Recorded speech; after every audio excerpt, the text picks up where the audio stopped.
Noswaith dda, a chroeso i bodlediad Hwyrol Weddi Eglwys Dewi Sant ar y 3 Sul ar 10 wedi'r Trindod.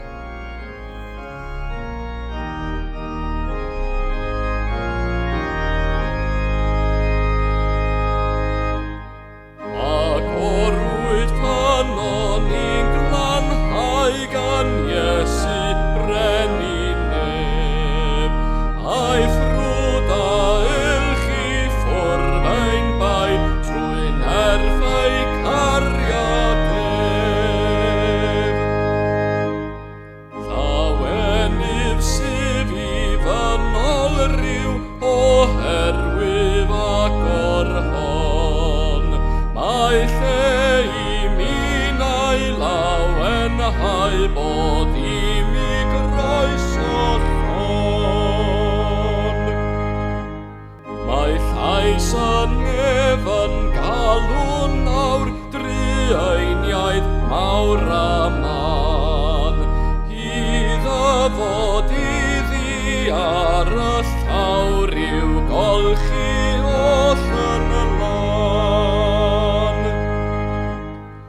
Yr wyf yn dyfod ar glwyddiw I mofyn am y gwaed, o golch yn y lan ydi a'i liw sy'n disgwyl wrth y draed. I'r tad a'r mab a'r ysbryd glan rown fawl ar gan I gyd, sain alleluia fom homan trwy bedwar pan y byd.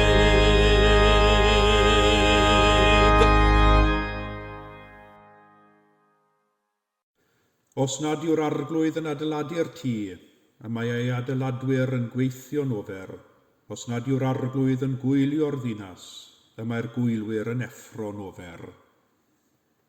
Garedigion yng Nghrist, yr ydym ym mhresenoldeb y Duw byw a holl gwmpaini nef, I offrym iddo, trwy ein harglwydd Iesu Grist, ein haddoliad a'n mawl a'n diolch, I gynyddu mewn gwir wybodaeth o'i gariad mawr tuag atom, ac i'w ras gael dwi'n ffrwyth yn ein bywydau. Yr ydym wedi dod I wrando a derbyn sanctaidd a'r Duw, I geisio grymusol nerth yr ysbryd glân, ac I weddio dros mae'n hunain a thros bawb, fel y derbyniwn y pethau hynny sydd rhaid I ni wrthynt yr ein lles a'n daioni. Ond yn gyntaf, cyffeswn ein pechodau, a cheisio gan ein tad, ei fyddeiant a'i dangnefedd. Cyffeswn I Dduw holl alluog, y tad y mab a'r ysbryd glân, I ni bechu ar feddwl gair a gweithred. Gadawsom heb ei gwneud y pethau dylasam ei gwneud, a gwneithom y pethau na ddylasam ei gwneud. Gan hynny, gweddiwn ar ei Dduw drigyrhau wrthym. Trigyrhaed yr holl alluog Dduw wrthym, a maddau ni ein holl bechodau. Gwaredid ni oddi wrth bob drwg, pan cadarnhau a nerthu ym mhob daioni, a'n dwy'n I fywyd tragwyddol. Amen. Yr holl alluog Dduw sy'n maddau bawb sydd yn wir a difeiriol, a drigyrhaw wrthych, maddau I chwi a'ch gwared oddi wrth eich holl bechodau, eich cadarnhau a'ch cryfhau ym mhob daioni, a'ch cadw yn y bywyd tragwyddol, trwy Iesu Grist ein harglwydd. Amen.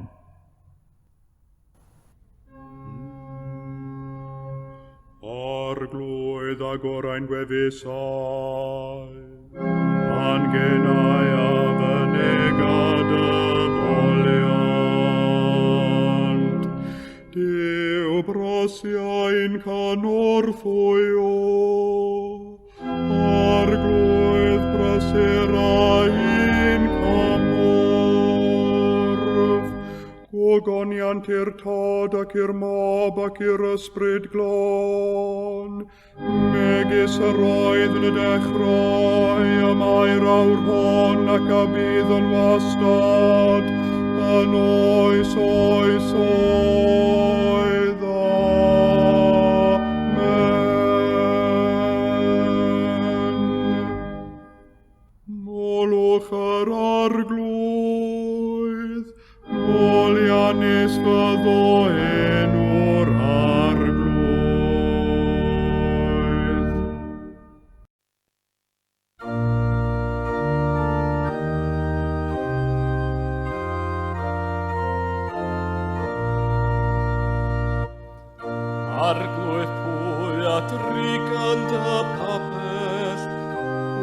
breswyliau a manif y Sant ei frwyf.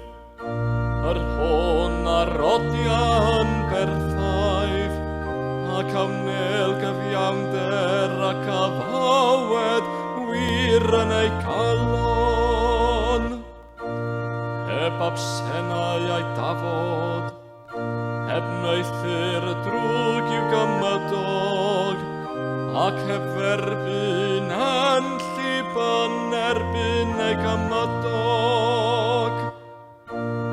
Hwn mae drygionus yn eddurmygus yn ei olwg, ond a anrhydefau yr hai a hofnant yr arglwyf. Hwn a dwng yw niwed ei hun ac ni newidia. Hwn i roddes ei arian ar isuriaeth, ac ni chamer wobr yn erbyn a gwirion. Am Elohyn, ni dysgogir yn dragywyf. Ogoniant i'r tad ac i'r mab, ac i'r ysbryd glân. Megis y roedd yn dechrau, a mae'r awr hon ac y bydd yn wastad, a noes oesoedd. Amen.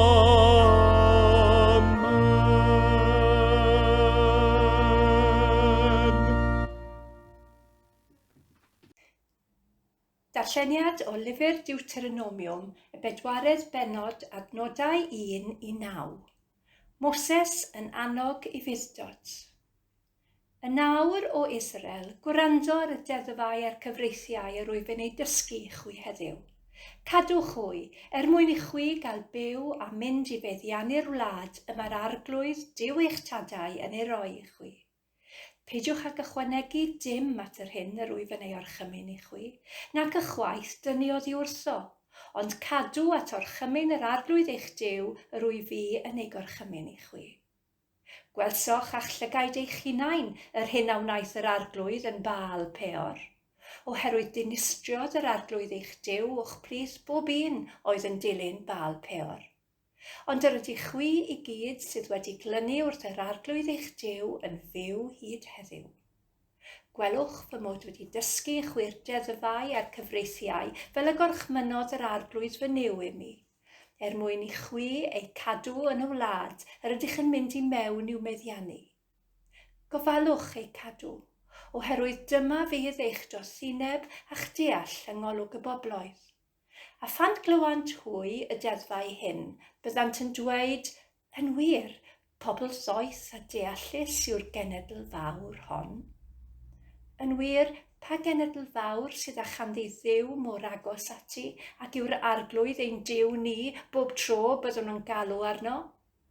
A pha genedl fawr sydd â chanddi ddeddfau a chyfreithiau mor gyfiawn a'r holl gyfraith hon yr wyf yn ei gosod o'ch blaen chwi heddiw.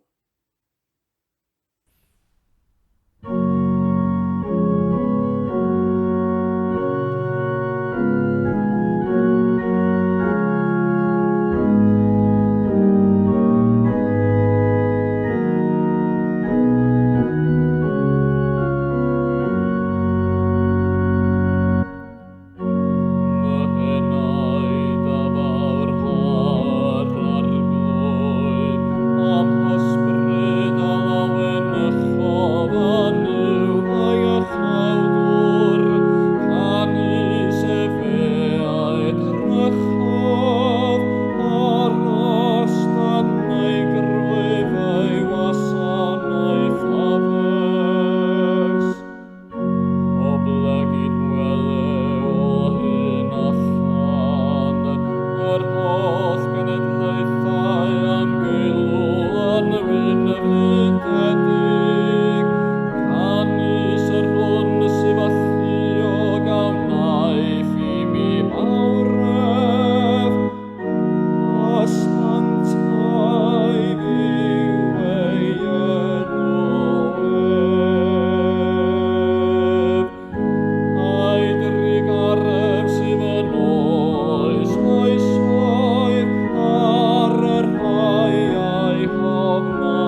Darlleniad o'r 7fed bennod o'r Efengil yn ôl Marc.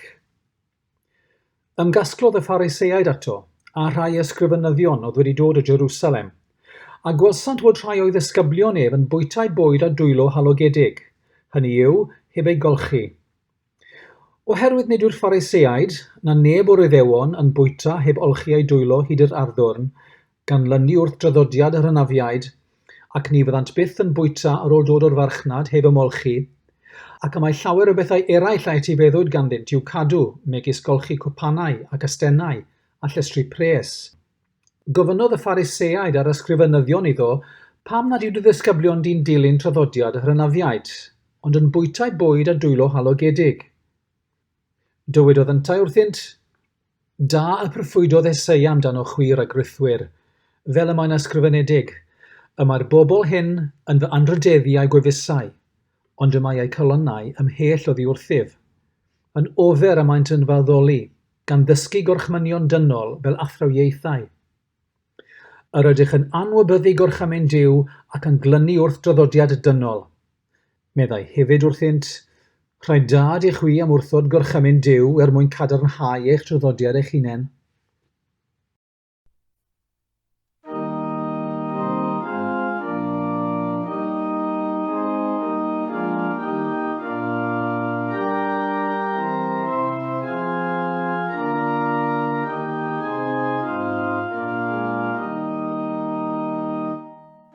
Yr awr hon arglwydd y goll hangyd y pas, mewn tangnefedd yn ôl y hair, canis fy rhagaid a welodd, da iachal dwriaeth. Yr hon a paratoes, ger bron wyneb yr holl bobl, i fod yn oleuni oleu o'r cenhedloedd, ac yn ogoniant i bobl Israel. Gogoniant i'r tad ac i'r mab, ac i'r ysbryd glân, megis yr oedd yn y dechrau, a mae'r awr hon ac y bydd yn wastad, yn oes oes oedd.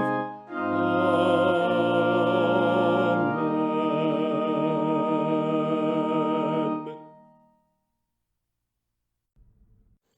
Credaf yn i'w dad holl gyfoethog, creawdwr nef a dear, ac yn Iesu Grist ein fab ef, ein harglwydd ni, yr hwn a gai trwy'r ysbryd glân, a aned o fair forwyn, a ddioddefodd dan Pontiws Peilat, a groesoeliwyd, a fe farw ac a gladdwyd.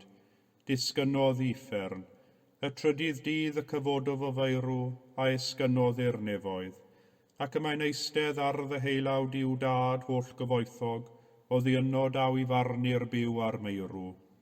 Credaf yn yr ysbryd glân, yr Eglwys Lân Gatholig, cymyn y saint, myddeiant pechodau, at gyfodiad y corff, a'r bywyd tragwyddol.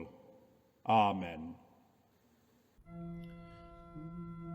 Ar arglwydd a fo gyda chwi, a chydath ysbryd ithau, gweddiwn.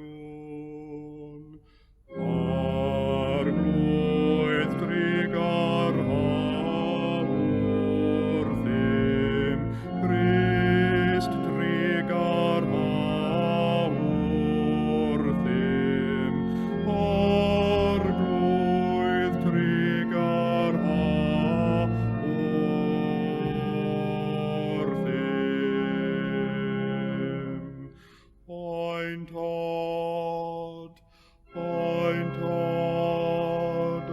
hwnnwyd yn y nefoedd, sanctaidd enw, deled y dair nas, wneler dewyllus, megis yn y nef, felly ar y ddau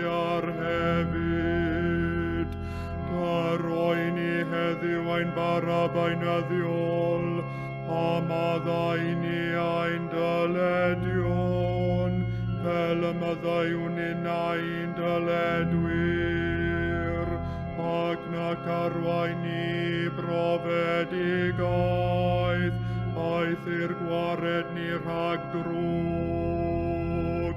Amen.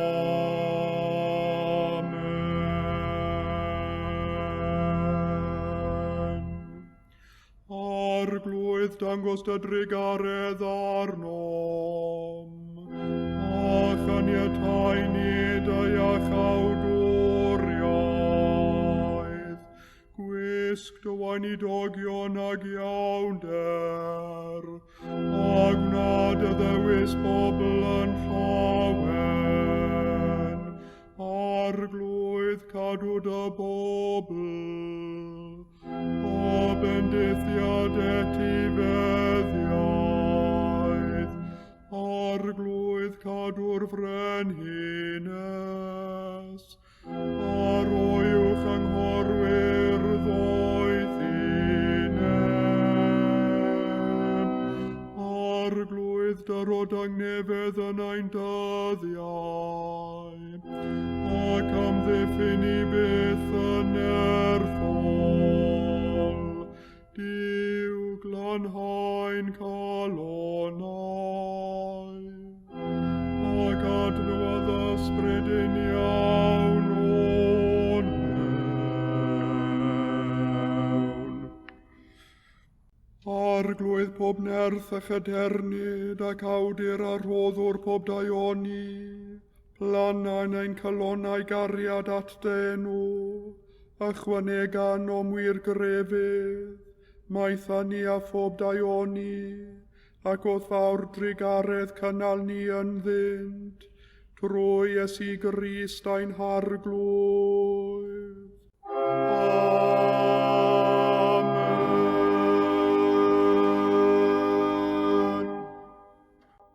O llalluog Dduw, ffynhonell pob dymuniad sanctaidd, pob cyngor da, pob gweithred gyfiawn, Dyrwydd weision y tangnefedd na all y byd ei roddi, fel y boi ni, gan i fyddhaeth orchmynion, a'n gwared gennyt rhagofn ein gylynion, dreulio ein hamser mewn heddwch a thangnefedd, trwy Iesu Grist ein harglwydd.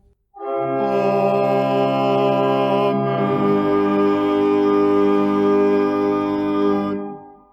Gole ein tywyllwch ac olygwn i ti o arglwydd, ac oedd fawr drigaredd am ddiffyn i rhag pob perygl ac embydrwydd yn os hon, trwy gariad deunig fab ein gwared o'r Iesu Grist. Amen.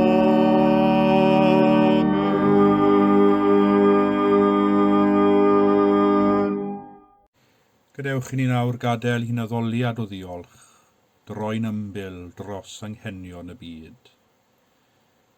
Ti yw tangnefedd pob tawelwch, ti yw'r man i guddio rhag niwed, ti yw'r goleuni sy'n llywyrchu yn y tywyllwch, ti yw'r gwreichionend ragwyddol y galon, ti yw'r drws sy'n llydan agored, ti yw'r gwestai sy'n aros o'i fewn, ti yw'r dieithrin wrth y drws, ti yw'r un sy'n galw'r tlawd, ti yw ein harglwydd sydd gyda ni byth, ti yw ein cariad, cadw ni rhag cam, ti yw'r goleuni a ffordd y gwirionedd ar bywyd, ti yw ein gwaredwr, y dydd hwn, ac yno ti ar ymddiriedwn, nawr a hyd byth. Amen. Ac wrth i ni weddio dros yr eglwys heno, gweddiwn dros ein heglwysi sydd wedi tystio i'r ffydd Gristnogol am ganrifoedd lawer, ac sydd wedi gweld newidiadau pellgyrhaeddol am bron i 2000 o flynyddoedd. Wrth i ni weld y newidiadau pellgyrhaeddol yn ein dydd, diolchwn am sylfaeni cadarn di gyfnewid yr Efengil, a'i neges o obaith, a'r etifeddiaeth gyfoethog sydd gennym i'n cynnal, a'n hysbrydoli yn ein gwaith. O Dduw ein bugail, rhoi'r eglwys weledigaeth newydd a chariad newydd, doethineb newydd a dealltwriaeth newydd, adfywiad i'w disgleirdeb ac adnewyddiad i'w hyndod, fel y bo neges dragwyddol dy fab nad difwynwyd gan draddodiadau dynion yn cael ei chroesawu fel newyddion da yn yr oes newydd, drwyddo ef sy'n gwneud pob peth o'r newydd, Iesu Grist ein harglwydd. Amen. Wrth ni fwyni gof ein byd, ie diflaswn wrth weld cymaint yw'r angen, cymaint yw'r dioddefaint, a chymaint yw'r anghyfiawnder sy'n llysteirio bywydau cynifer o'n cyddyn. Gweddiwn yn arbennig heno dros Affganistan, na wyddom yn wir hyd a lled y sefyllfa sydd ynom. Ond erfyniwn, y daw heddwch i'r wlad honno eto, a gweddiwn y bydd y rhai sy'n cael ei gorfodi ffoi yn dod o hyd i groeso a lloches, a rhai sy'n methu a ffoi ddod o hyd i diogelwch. O dragwyddol Dduw, tad y ddynoliaeth gyfan, yn not yr ydym yn byw ac yn symud ac yn bod. Trigger ha wrth yr hil ddynol, tostyria wrthynt am ei hanwybodaeth, ei ffolineb, ei gwendid, ei pechod. Cod faner i'r cenhedloedd o arglwydd, brysu a ddyfodiad dy deyrnas a thyrdi mewn a chyfiawnder tragwyddol, yn rhydeddydd fab, ein harglwydd a'n gwaredwr, Iesu Grist. Amen. Ac weddiwn hefyd heno dros bawb sy'n cymryd rhan yng ngemau para-olympaidd yn hocio ar hyn o bryd. Dros bawb sy'n ymwneud â mabolgampau a chwaraeon, am y doniau sydd yn cael ei meithrin, ac am yr ysbryd diorchfygu sy'n cael ei hannog. Arglwydd gwyliau dros yr athletwyr sy'n cymryd rhan yn y gemau para-olympaidd eleni. Roeddynt ddewrder y hyder i wneud ei gorau, llenwa hwy ag ysbryd chwarae teg, gwnaeddynt fod yn rasol wrth ennill, gwnaeddynt fod yn falch a bodlon yn ei hymdrechion. Roeddynt lawenydd dy deyrnas, lle yr anrhydeddur ac y deithlu'r doniau pawb, cadw hwy yn gryf ac yn ddiogel o dan dadain di, gyfan nhw'n hyn yn enw Iesu Grist ein harglwydd. Amen. Wrth ni ddwyn i gof y rhai sy'n anwyl gennym, ac sydd wedi gofyn am ein gweddiau. Cofiwyd hefyd am yr rheini sydd â neb i weddio drostynt, dros y rhai sy'n byw ar y cyrion, sy'n meddwl bod pawb wedi ei anghofio, sy'n cario beichiau trymion bywyd ar ei hysgwyddau ei hunain, gyda neb i'w helpu i'r rhannu'r baich. O llalluog Dduw, cysur y rhai sy'n drist a nerth y sawl sy'n dioddef, caniatáu weddiau dy blant sy'n llefain yn ei hembydrwydd y fod atat, ac i bob enaid sy'n drallodus rhod osteri, ro ryddhad, ro adnewyddiad, trwy Iesu Grist ein harglwydd. Amen. Disg ni arglwydd da eith wasanaethu fel yr heiddi, i roi heb gyfri'r gost, i frwydro heb ystyried y clwyfau, i weithio heb geisio gorffwys, i lafurio heb ddisgwyl unrhyw wobr ond gwybod ein bod yn gwneud dy wyllus di, trwy Iesu Grist ein harglwydd. Amen. A dwedwn gyda'n gilydd eiriau'r gras. Gras ein harglwydd Iesu Grist a chariad Duw, a chymdeithas yr ysbryd glân, a fo gyda ni oll, byth bythoedd. Amen.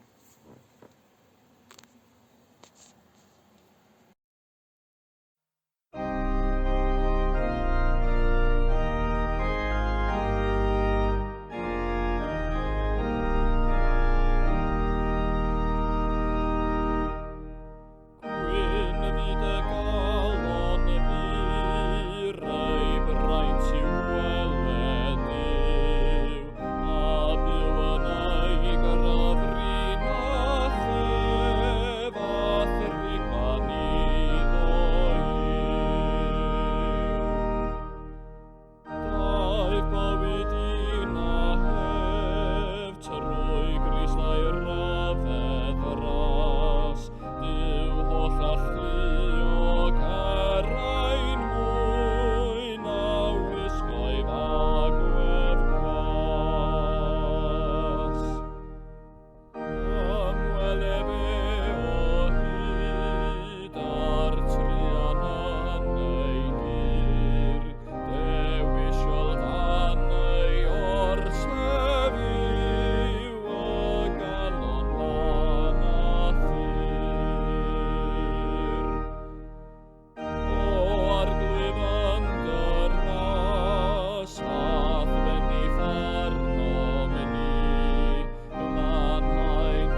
Ymgasglodd y Phariseaid ato, a rhai ysgrifenyddion oedd wedi dod o Jerusalem, a gwelsant fod rhai o'i ddisgyblion ef yn bwytau bwyd a dwylo halogedig, hynny yw, heb ei golchi.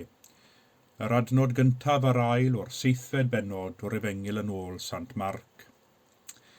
Dim yn ymal iawn dwi'n cydymdeimlo â'r Phariseaid a'r ysgrifenyddion, ond wrth ddarllen yr Efengyl heno, mae'n rhaid i mi gyfaddef, dwi'n llwyr yn cydymdeimlo yn nhw, a dwi'n siŵr ar y chlysur hon, dyn ni gyd yn rhannu rhywfaint o gydymdeimlad â nhw.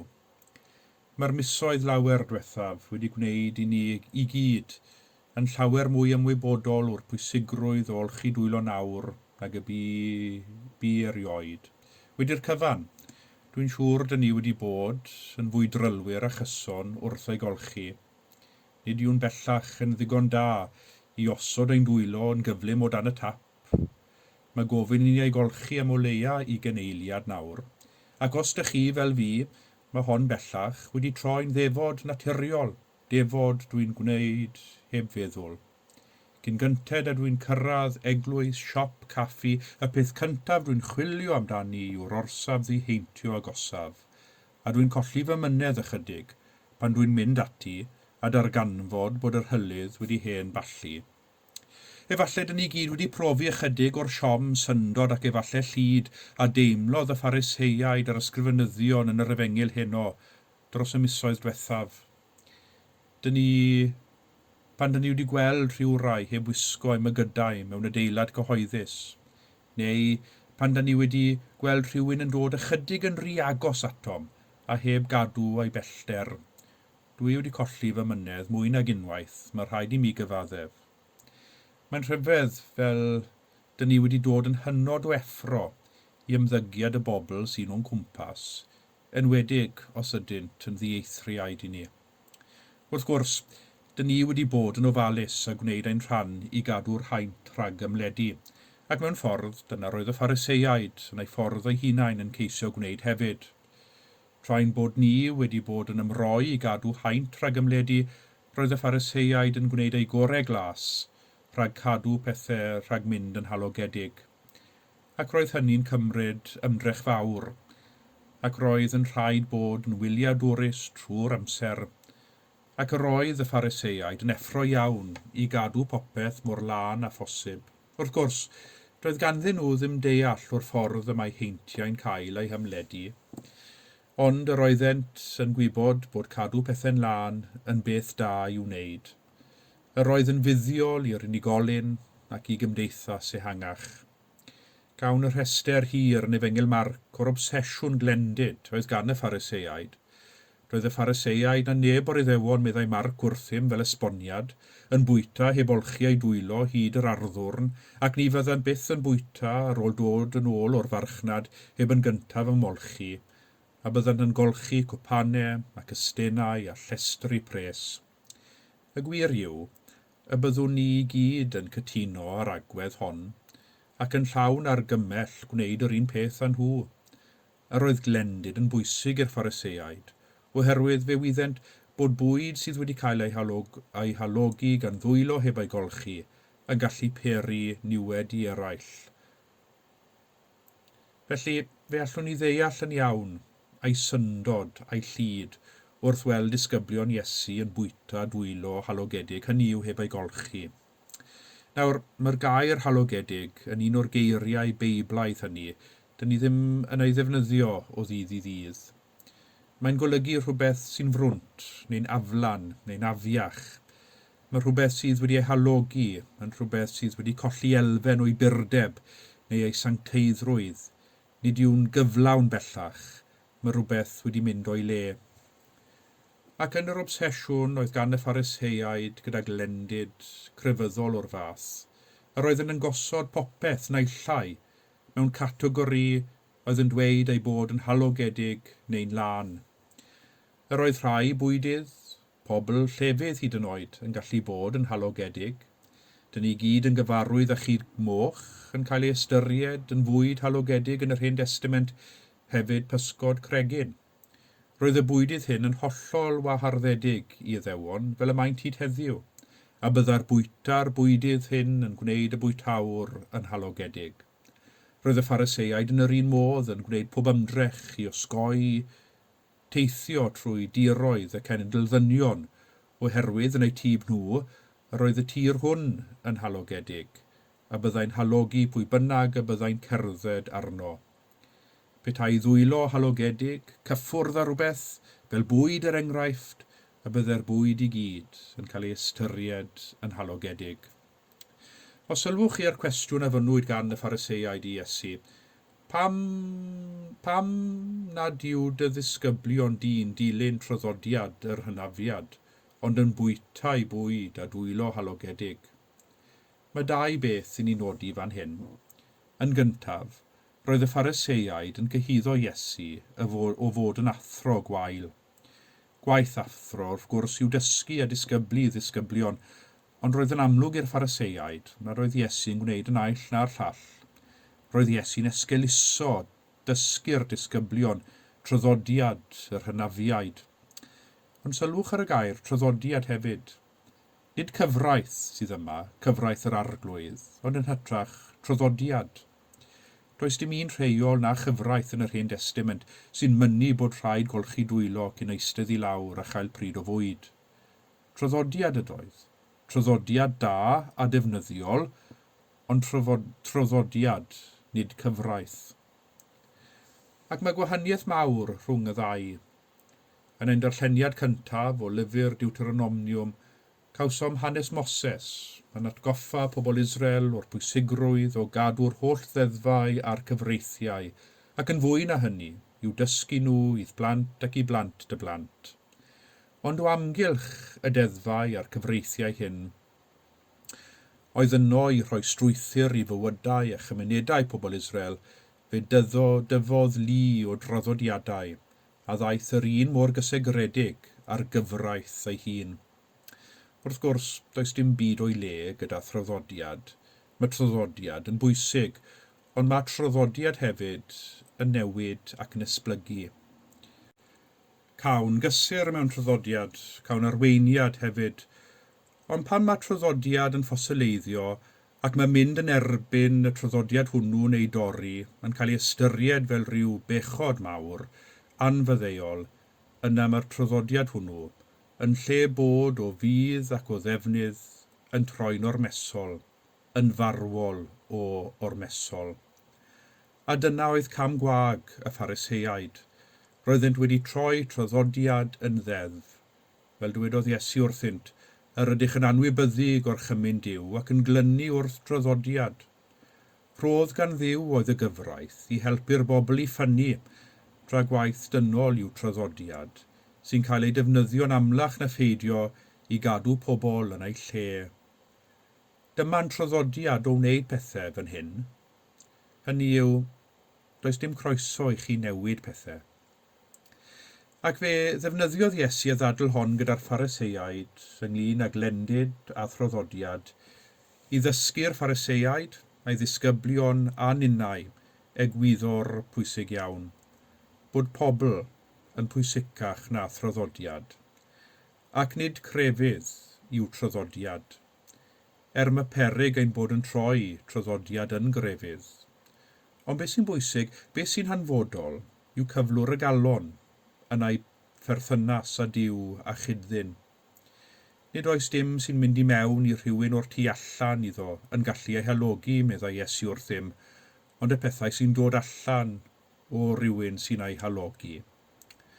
Os cariad sydd yn y galon, os y mae Crist yn y galon, yna bydd ein gweithredoedd ni yn dangos y cariad, y gofal a'r ffydd sydd yn trigo ynom ni, a'r cariad hwnnw sydd trwy Grist, sydd ar gallu droi yr halogedig yn lân.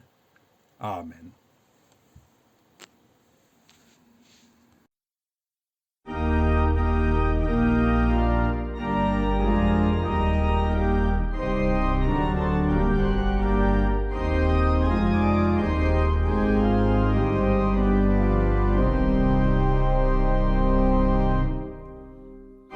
Ysbryd a gwirionedd tarred andan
Gweddiwn am fendith Duw.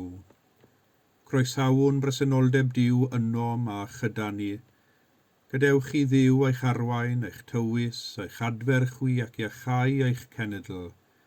Gwneler ewyllus Duw yn eich tŷ, megis yn y nefoedd. A bendith Duw holl alluog, y tad y mab a'r ysbryd glân, a fo'n eich plith ac adrigo gyda chwi yn wastad. Amen.